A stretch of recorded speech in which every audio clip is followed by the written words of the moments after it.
Testing.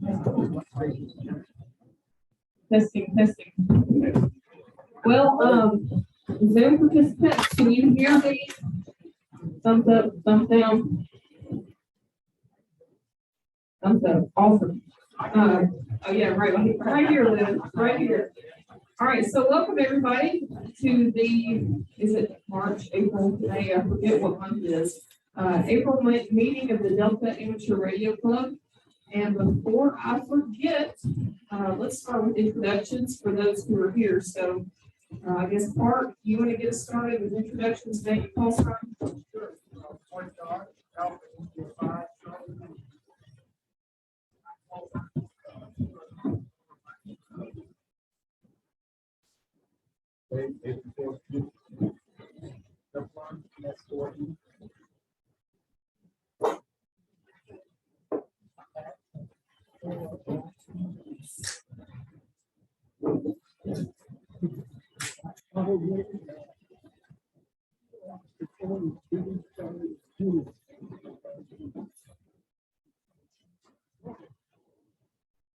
Jim, KD4, FU, Scott, KM4, KNE. I'm done. I'm trying to get started again. There's Tech and grandfather for them. Congratulations. Cool. Right, yeah, 5 more too. Joe, WA4 OEO. Then the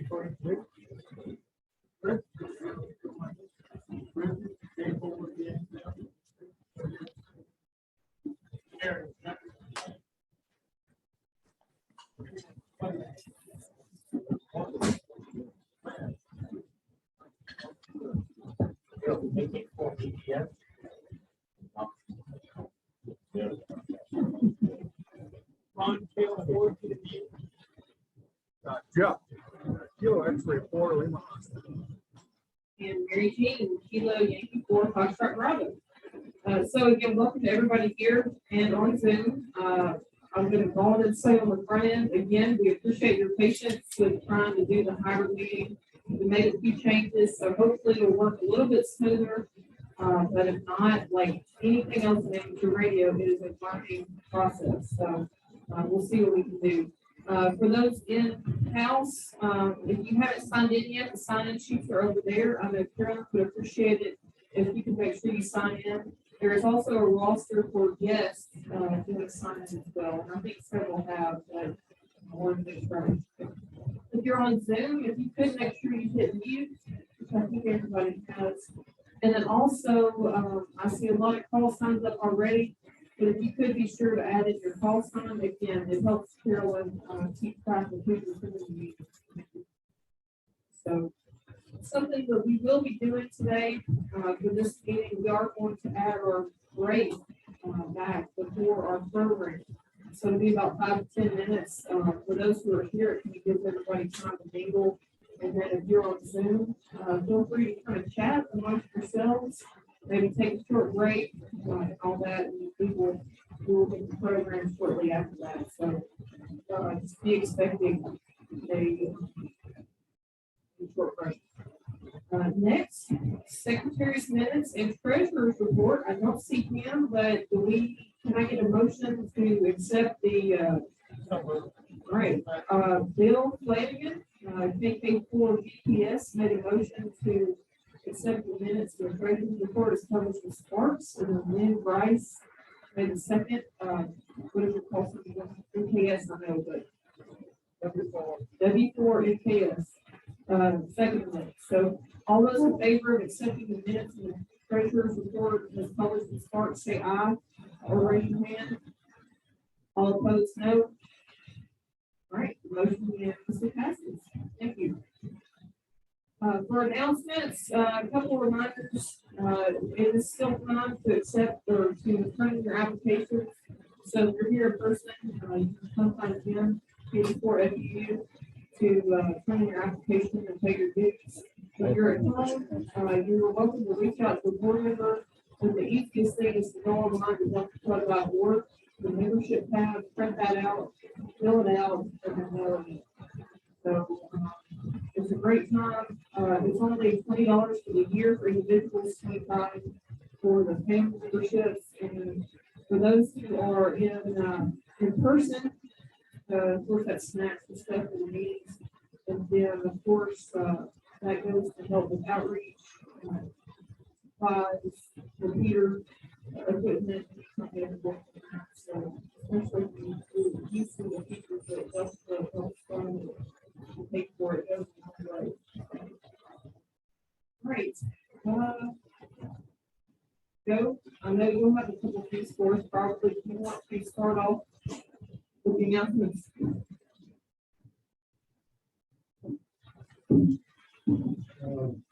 We finished up our tech class, had 9 people, get their license. One in, Chattanooga area, that's the last Thursday. We had one gentleman who was, Clark, flew in from Dallas to take the test here, the test is, 28th of March. We have 2 others that are probably going to be taking the test.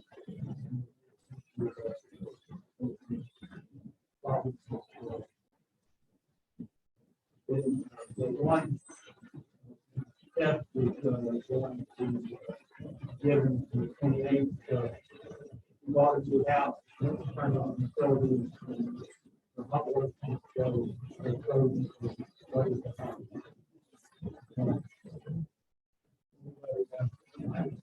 She was not in much of this. Anyway, that was good. We got that. Next, tech class will probably start in the end of June, or first part of July, so we can end up prior to the Huntsville Ham Fest. Ham Fest, the pre-fest that we had, we did good on selling the equipment.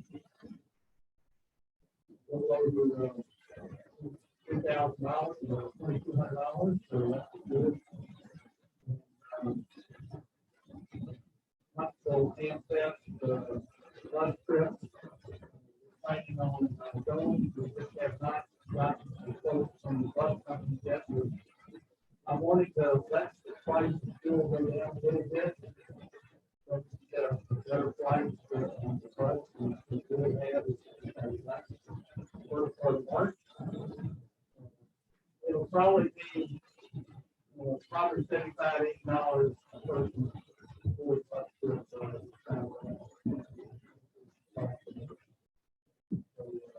We'll try to get that done.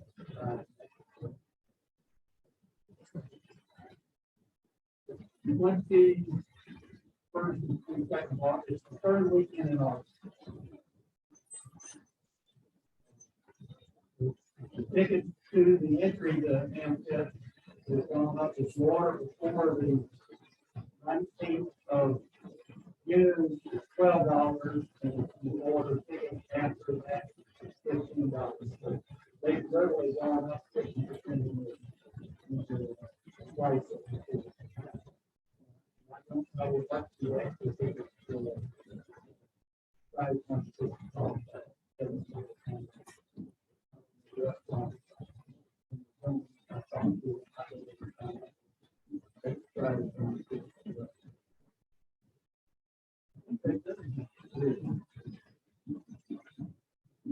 Great. Well, thank you, Joe, for all you do. Dan, while I'm over here, you want to give us a BE update? Okay, well, we did make this session. Three things to do.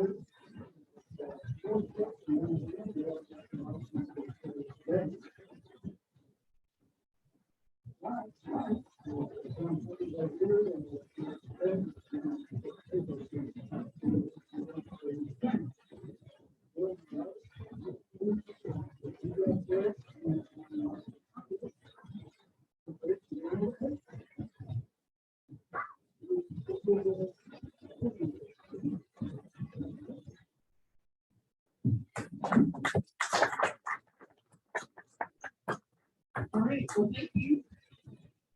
Does anybody else here in person have an announcement for the group? Here's Joe. Still selling some items, there's items on the table. Got DVDs, Bill Stevens, got stuff yesterday. Widow. That, with that, probably might have some library check it out. But, they don't want to. Yeah. So,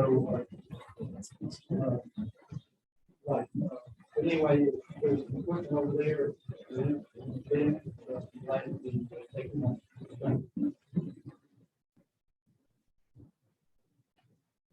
Great.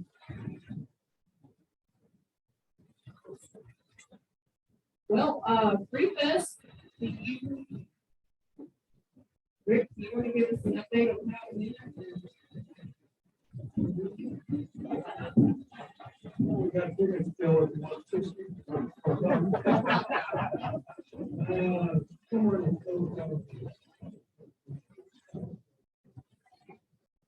well, I think 300 the whole of the building.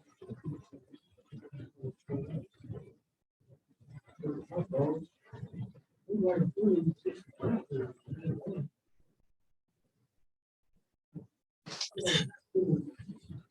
Down to that floor, 20 left, 6 times six.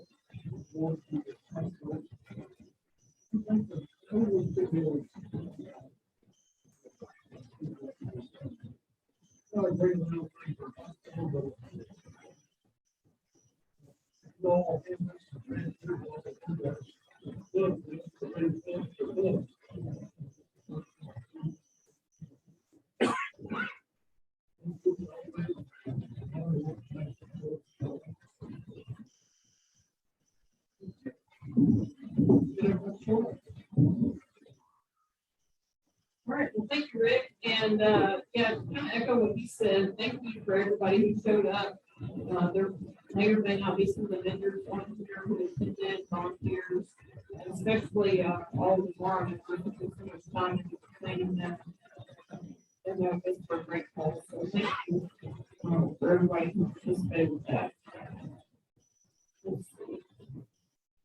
All right, a couple things just to keep in mind, ARRL Field Day is going to be June 25th and 26th at the Germantown Municipal Park. So that's going to be the same park that it was at last year. We were able to spread out pretty well. There's not as many trees as the people who had appointed, and so much work worked pretty well. So more details will be forthcoming later, but just keep that date. Everybody has it already. Keep that date down. June 25th and 26th Field Day. We have an opening for Director of Publications. Sorry, not publications, programs. And so if you have any, Steve has let us know that he's going to step down, and if he wants to say anything else, then that he can. But if you have any interest in either, maybe the wealth of knowledge you can share with presentations, maybe you enjoy communicating with people, whether it's folks who are local or folks who are across the country, who can come and do programs for our meetings, anything like that. If you have a remote interest in serving as director of programs from now and this year, come find a board member. If you're at home, send me an email a board member, and we can get you some more information about that. John, Bravo Beach Hotel, yes. Do you have any announcements for Aries? Right now for Aries, I just had a presentation last night at the Neshoba Club. We just finished up 3 meetings in a row of going over WinLink and looking at the calendar. The next 2 meetings we'll probably spend getting ready for field day. So that's really all I have on Aries, is that we'll be getting ready for field day, and hope to see everybody out there as well. So. All right, well, thank you very much. Does anybody else at home have an announcement for us?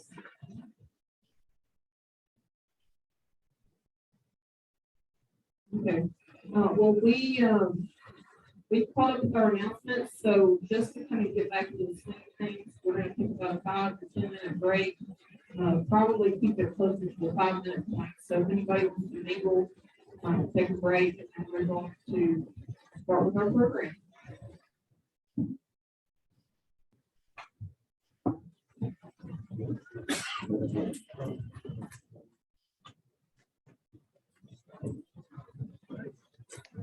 Hey, Sebastian, can you hear me? I can hear you. I was going to ask if I should present myself or just let you do the honors. I'll introduce. I got a quick slide to introduce you, and then you can jump in and take over. It's going to be interesting. I don't know how the audio is over there at the church. Good. You can hear us all right. Good. All right. I think this is better than the past meetings. Progress, baby steps. I mean, it's a mess. There's the words for it. Or video calls. Well, we have multiple cameras. Really, the only difference is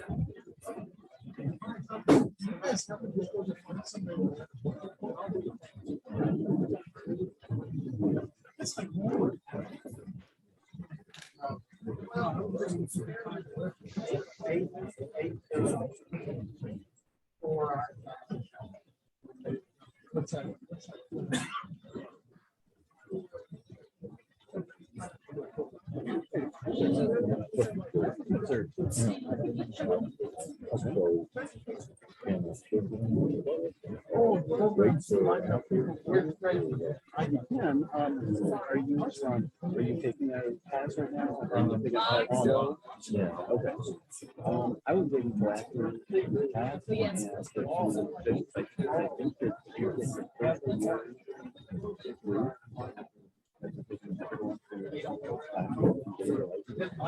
think that I have taken go science on it. Doing it all. Are you gonna, are you going to ARL?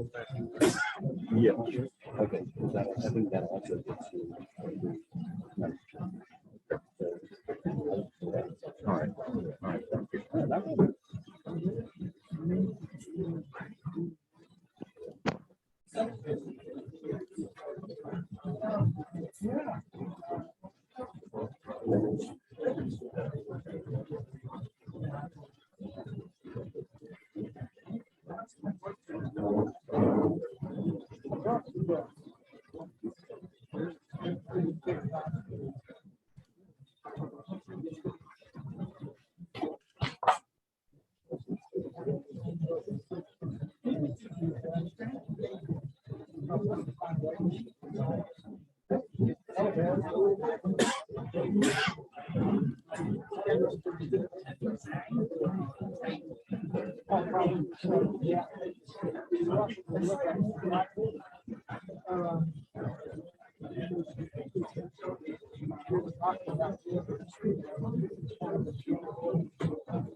Hey, Steve, can you hear me?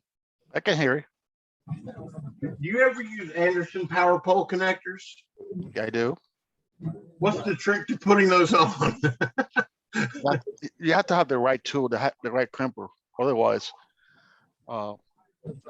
Just Yeah. crimping, it's not gonna do any good, huh? Because there's I a, am there's a special crimper tool for those. okay. Or solder them. Well, yeah, well, That's an S word. That's The a hard four-letter part is word. not, the hard part is not the crimping, is making the little piece go inside of the plastic shell the right but- way. Yeah, that's what I'm trying to do right now, Yeah. and man. it, I it am only it struggling. only goes one way, Right. but you have to remember which way it goes. And you can make it flatter, the tip that's curved, you can make it a little bit flatter, and that might help make it Okay. through the Straighten it out a little bit. you straighten. mean? Yeah, yeah. Okay. Not completely, but just a little bit more than Okay. All right, I'm gonna try that because I think that maybe the crimping tool also may be my problem as well.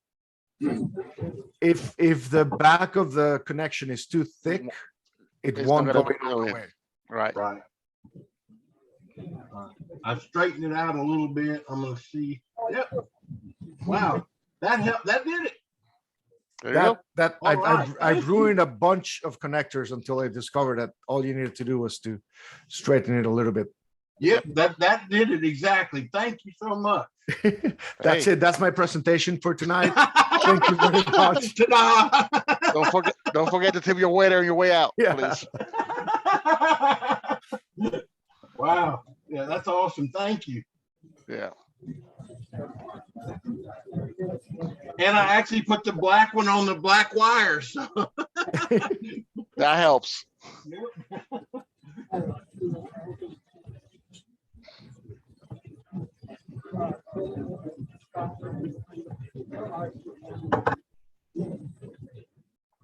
John, you have a side effect for your vaccine?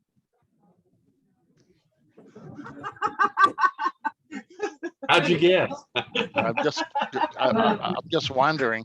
If you guys can start returning to your seats, and we will try to get set up for this program.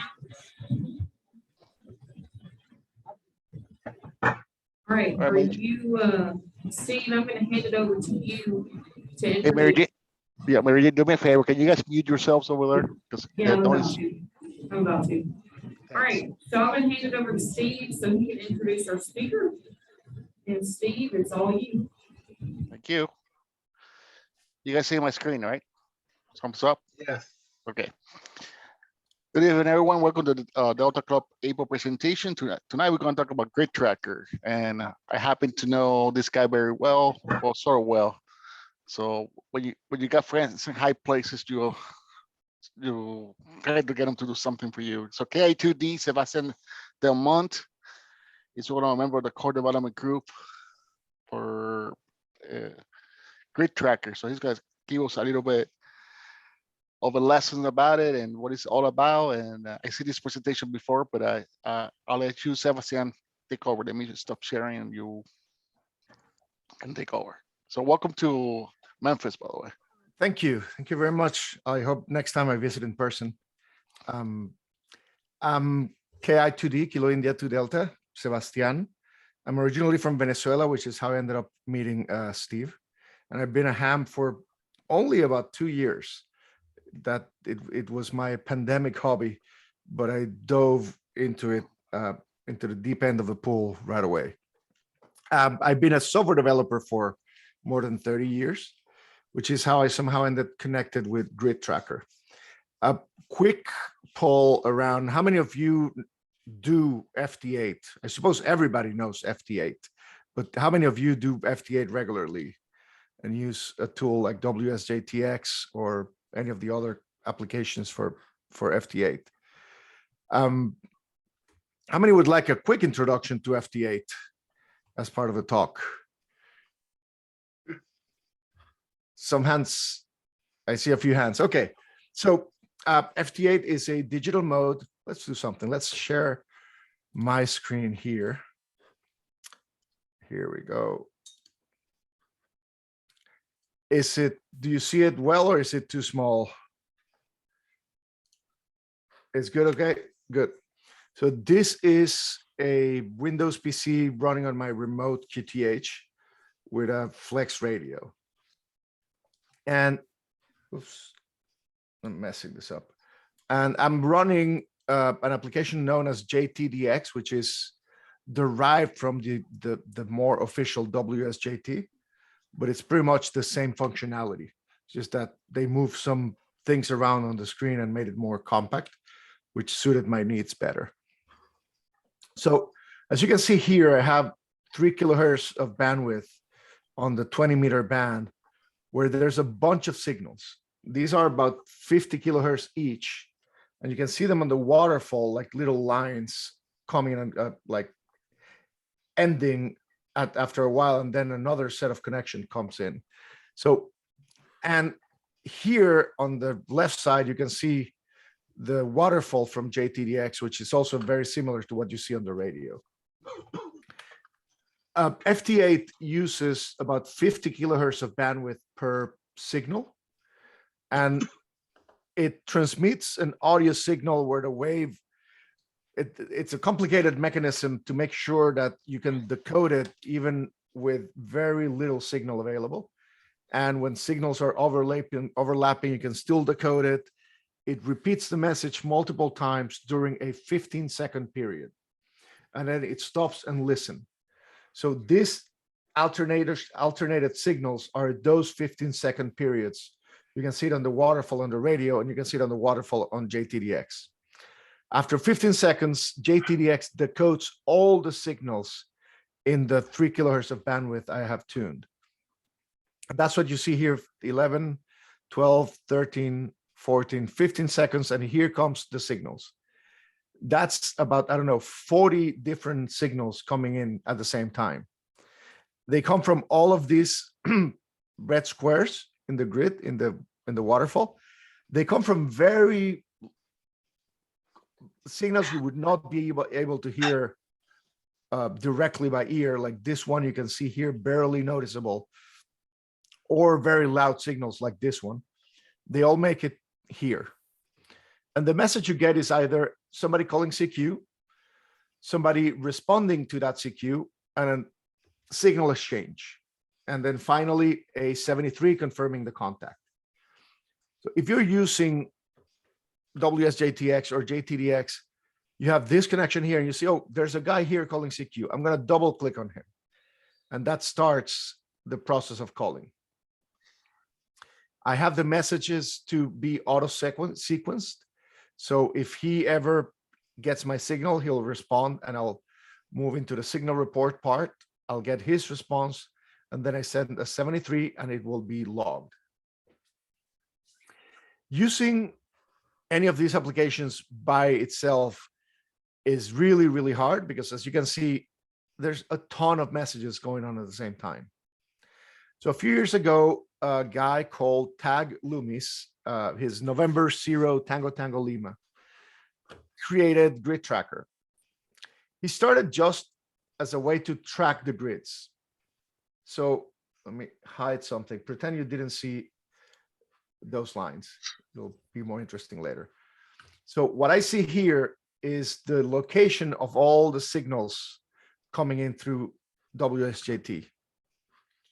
So the green ones are stations calling CQ, the blue ones are stations communicating with someone else, and the clearer ones are stations that haven't sent a message in a while, but that we heard recently. This is what I hear right now from FN21, which is my QTH, on 20 meters. In fact, let me zoom out a bit. This is what I'm getting right now. Some South American connections. Wow. United Arab Emirates. The band is working well today. So the original grid tracker was just a way to track the grid location of all the QSOs going on FT8. It helps that FT8 protocol exchanges grid locations. So everybody talking here is reporting their grid. Like here's an 0006, there's CM88 here.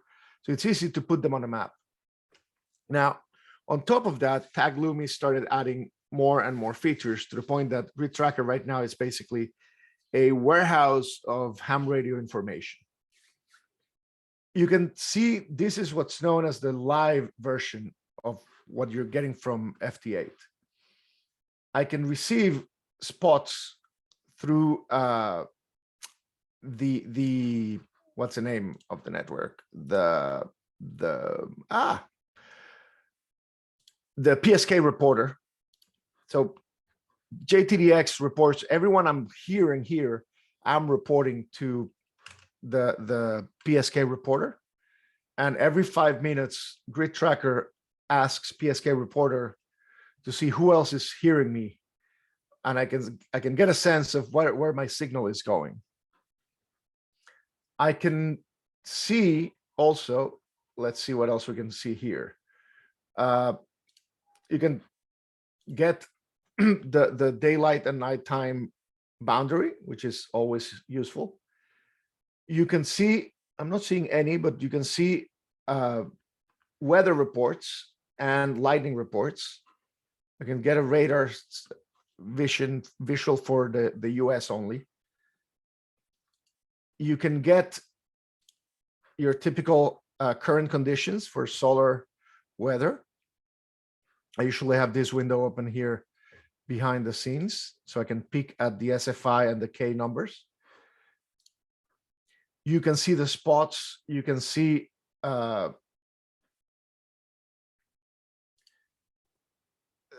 grid overlay, so you can, if you want to see where everything is. And you can see that for both, I'm going to hide the spots, for both the live information and my logbook. So this is, I loaded a short version of my log to make it easier to see some of the features. I've made a contact on FM15 with N8CQD. What's the grid location for you guys over there? Echo Mike 55. Here we go. Oh, hold on. Alpha Alpha 5 Foxtrot Alpha. Not a member of the club by any chance? No. And this is what my logbook has for the current band. I can also tell it to show me all the bands. And this is a bigger picture. And I can access that logbook information through here, the entire logbook, a view of what is my longest connect QSO, my shortest QSO, worked and confirmed, information on awards and grids and DXCCs per band, a better view of DXCCs, CQ zones, ITU, work all continents, work all states, prefixes, and this is what I'm hearing right now from the FT8 connection. I can also see, and this is what I personally use Grid Tracker the most, the roster. This table here takes this grid locations you see right now that are coming from who's having QSOs and puts it on a table where I can get highlighted DXCCs I have not worked. I have not worked this year. I have not worked. If it doesn't show the number, it means I have not worked in this band. I think that the log information I loaded was too small, but it shows me which grids. Here's, for example, states I have not worked on 20 meters. So if I want to talk with any of them, I just click here and it starts the QSO here. This column shows me the spotting information, which is very helpful because now I see this guy's in Panama, which I have not worked in this year for marathon, and it's calling CQ. And he heard me at -12 last time I was transmitting. So I'm going to try to contact him, and let's see if the connection, the QSO happens. You can see this red line showing you where I'm trying to contact based on the grid location. I can show the rest of the spots. This is after 5 minutes transmitting, I get a much better sense of who can hear me. So I'm not going to try to get anybody in Africa right now because I probably won't make it. Or, for example, Norway. I'm not getting any reports from Norway, so I'm not even going to try. So here I'm getting a response. He's reporting my signal is -11. Now I'm transmitting and telling him I got you at -3 dB. And now I wait for his answer. It takes 15 seconds waiting for his report back. Hopefully he'll send me a 73, and then I'll send a 73 back, and we have a QSO. So here it says we logged HP1 AirY. It shows up here in this like a halo, which means I completed a QSO, but it has not been confirmed. When this happened, I have configured through the extensive settings. Hold on. I have configured Grid Tracker to log to qrset.com and to Club Log. So that QSO was immediately sent to both places using the API keys and configurations I entered here. It also sent it to Log4OM if I have it running locally. It can also be configured to send it to HRD and all kinds of different applications that listen. You can set it to send directly to Logbook of the World too. A little bit harder to configure, but once you have it working, it's automatic. I have it sending to QRSet and to Club Log mainly. I can also configure it. I can clear the log, so it all disappears. And I click here and it will download my entire log from QRSet. It takes more than a few seconds, like half a minute. So I'll keep talking while that's downloaded. When that happens, it'll probably show that I've contacted most of the entities and grids on 20 meters right now. But you'll be able to see a much more busy grid here in the map. The call roster, you can configure it if you care about grids or not, or if you don't care about marathon or states, you can disable that here. Oh, it's super slow down while it downloads the QRSet. I gotta let that finish. But you can tell it to only highlight if you have that you only care about the XCC. What is it that you want? New call signs, new prefixes, new counties, new continents, new states. And that lets you prioritize which QSOs you want to try to make. It'll show you which ones you've contacted before. You can use these filters to hide. You can only show new contacts or show all traffic, so that you don't need to see people you've already contacted. You can tell it to show that you're only hunting within, again, new or confirmed. Okay, QRSet finished loading. Now I have the 10,000 QSOs. I'm going to hide the spots in a minute. So I can tell it that I care only about the current band and mode, or any band and digital modes only. So, and this tells me, for example, I have never contacted this grid in Bolivia. So I could try to start at QSO by responding to his CQ. It tells me I have not contacted the United Arab Emirates on 20 meters. And you get a little bit of an explanation here in this wanted column. And you can sort by any of these, like show me only the newest, or the short, by distance, show me the furthest signal I'm hearing, or I tend to sort by wanted. And this puts the most important contacts up top. So if it's if an all new DXCC entity, it'll show up at the top for me to pick and try to make a contact. If it's an entity I've not contacted in this band, it'll show up at the top. Then it'll sort by grids I have not contacted and so on. And at the bottom is everybody else. We added this little feature that shows little bag of money next to people who have donated to our project. And you also, there's also an emoji for members of the development team.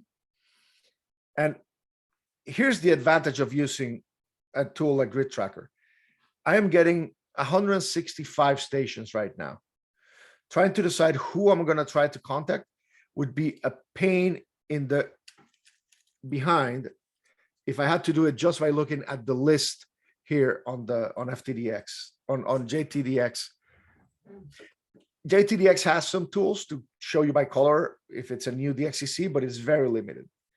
Here I can prioritize by the things I care about right now.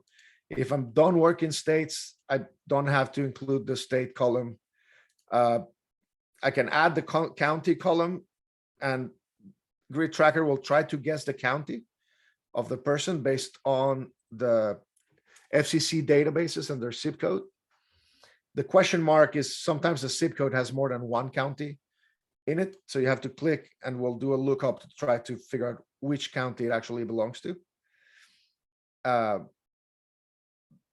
way you can, it really helps if you're trying to do a county-based award.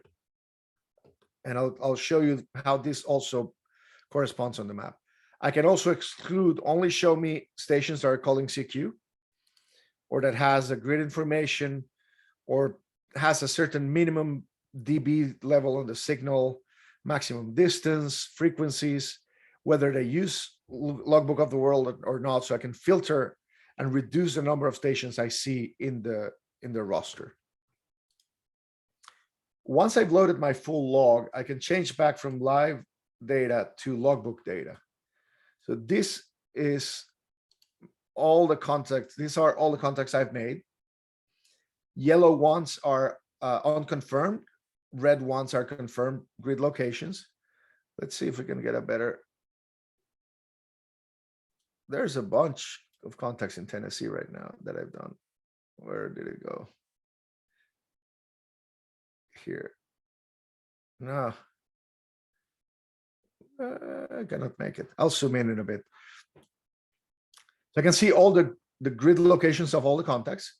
And using this award overlay button, it can show me this is CQ zones. We only have Asia and Africa left. ITU zones, continents, and I might, if I show you on the current band, and let me move to say 80 meters. I've worked all continents on 80 meters. That's good. But you will see, let me switch to ITU zones. I've only worked these zones in 80 meters. And I have unconfirmed zone 3.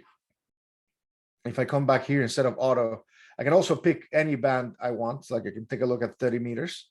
This is my ITU on 30 meters. Or if I click mixed, it'll combine them all. Propagation mixed. What's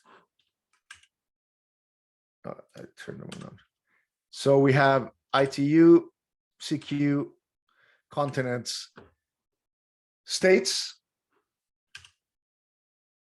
Next comes DXCC, and we've made a painful labor of creating a little map of every DXCC entity, including all the little islands in the Pacific. So you can hover here. This is Kermadec, Chatham Islands, Campbell. All of these are Campbell, Macquarie. This here is Bouvet. Hopefully we'll all work it this winter. We have Isla de Aves here next to Venezuela. So you can get a good view of all the countries you've worked, which ones are unconfirmed, and which ones you're missing. And finally, you can get US counties. And this is also, now that I'm connecting remote, it gets very slow until I zoom in, because it's literally every county in the US. And it's over 3,000 of them. Again, yellow for unconfirmed, green for confirmed. I still have a bunch of them to get, but I'm past the halfway mark. Here in the title bar, you can see some stats. I've worked 1,598, and I need, oh no, I'm not at the halfway mark yet. I still need 1,622. So I need another 30 or so to get to the halfway mark. And finally, the US 48, the grids in the continental US, for those of you doing satellite or VHF, where the US grids are its own set of words. If, as I showed before, if you hover over one of the, where did 55 go? Here it is. It shows you all the contacts you've done in that particular grid location. I don't know if any of you has me in your log, but it'll probably show up here. It shows you, again, unconfirmed, if you want to try to do QSOs or exchange QSLs with them. And what else can I show you that can be done here? There's this chart over here on the right side is useful too. It's based on PSK reporter activity. Is people in my grid are working mostly on 40, 20, and 17 meters. So if I suddenly see a spike at 10 meters, I know there's some activity and I might want to try that band quickly.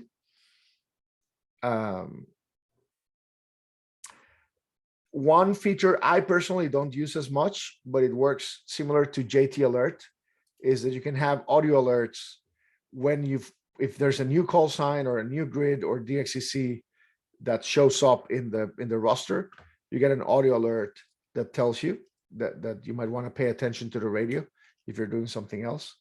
Since I work remotely most of the time, I don't have audio alerts because all it would do is annoy the cat. There's no one there to hear it. And there's a metric crap ton, that's the official unit of settings that you might want to try and play with. You can show what conversations you're seeing in the, not just the, let me get the live, not just the spotting of your signal, but the conversations you see going on. So if you see two stations securing each other, you can start drawing lines to give you a sense of what propagation is allowing right now. I tend to hide that because it gets very noisy quickly. There's way too many.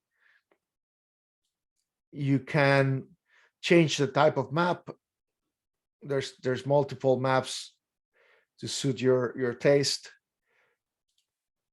I go with the simpler one because it works better remotely. You can control the colors and what do you show in the grid. Like I said before, you can send login information directly to CureSet and Club Log, HRD Log, Cloud Log, and all kinds of other applications. You can, oh, and we have a chat service. You can click here. Oh, and here it is. This is one of my fellow developers. I was telling him I was using the app. I was going to do this demonstration tonight. You can chat with people who are live here. It's, if you see this little icon, the green and blue icon, this is someone who has chat right now, and I could send him a message. When people who are connected to this chat also send spotting information in real time, so I don't have to wait 5 minutes to see if they hear me on the air. So this report 6 minutes ago was done live. It was done via the chat. Let me try to contact him just to say hi.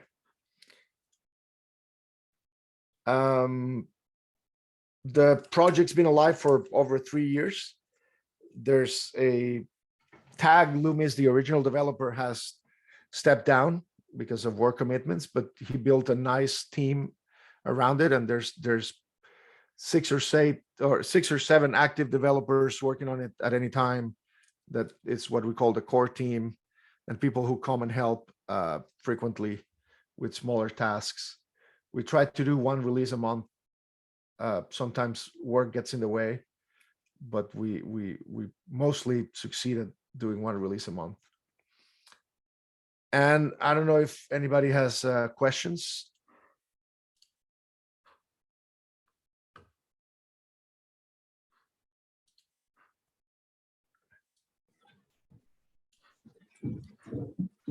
We've got a question for you, Sebastian.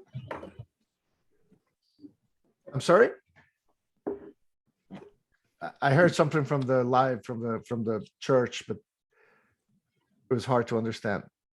What language? What language it's built on?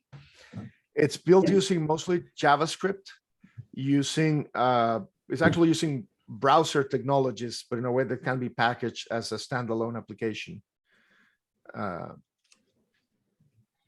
tool called NWJS, and uses JavaScript for the underlying code.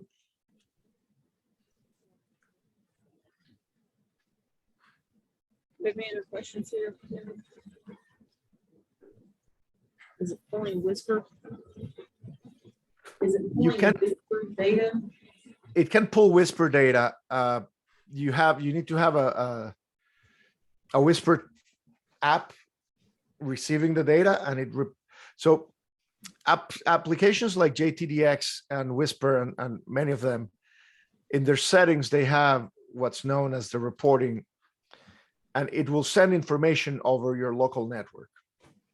And that's how Grid Tracker gets the data from all the QSOs going on. If you run a Whisper app, it will also send that information to the network, and Grid Tracker will show it in the map.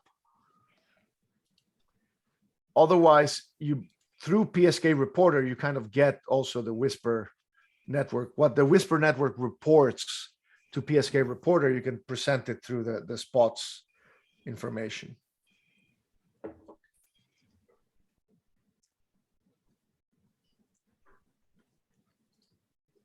Questions? The app, I don't know, no one asked, but the app runs on Windows, Linux, and Macs. So I've run it on a Raspberry Pi. Although the CPU gets quickly overwhelmed between the FTA decoding and the app, it gets a bit slow, but it works. That's how I did a lot of my FTA work for a long time. Now I have a smaller Windows PC that I've dedicated to this. And I normally use my phone to access this computer. And that way, when I'm in the middle, I stop to put gas, I pull out my phone, I try to see if I can do an extra QSO there. When I'm walking around, I pull out my phone and try to see if there's anything interesting to try to contact.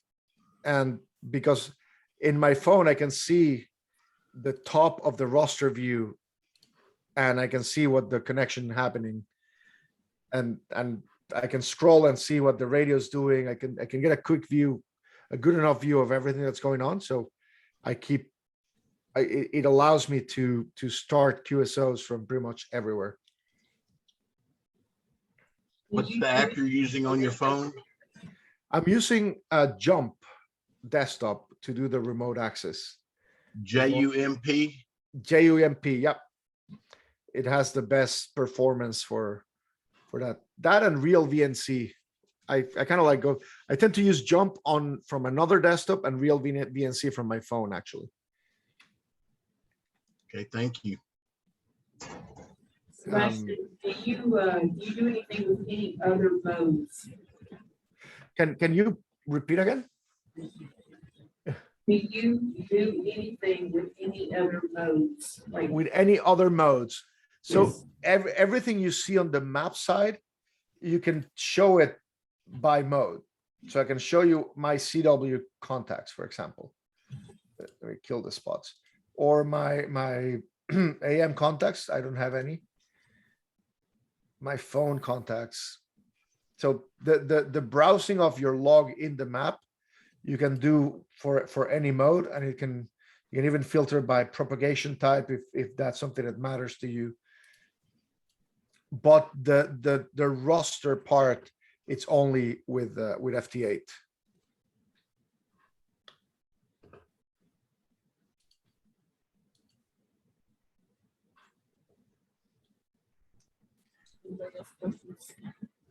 One thing that we're looking for, in case somebody there can help us, is we're trying to find people with very large log files, with more than hundreds of thousands of calls, to see how we can improve the performance of the application. So if anyone is willing to share their 40 years of logging, and they have it in a digital format in ADIF, I'd appreciate if you can shoot me an email.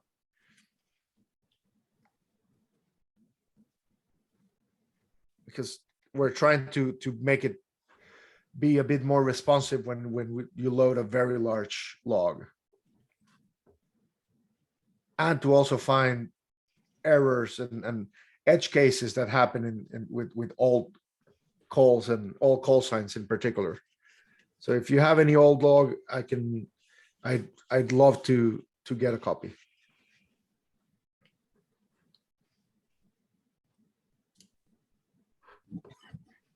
All right, well, thank you, Sebastian. I think that's all the questions we have here for in person. If anybody else has any on Zoom.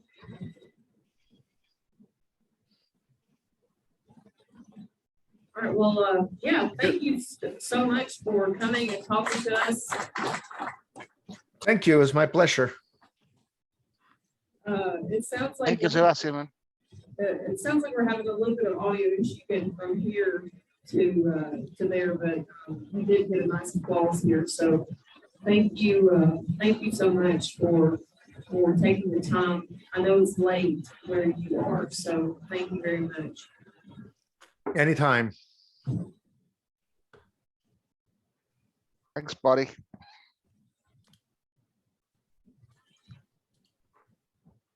All right, well, does anybody on Zoom or in person have anything else for us tonight? All right, well, I believe that we are ready to adjourn. All right, we have a motion to adjourn from Lynn. We've got a second. Is there any objection? All right, we are adjourned.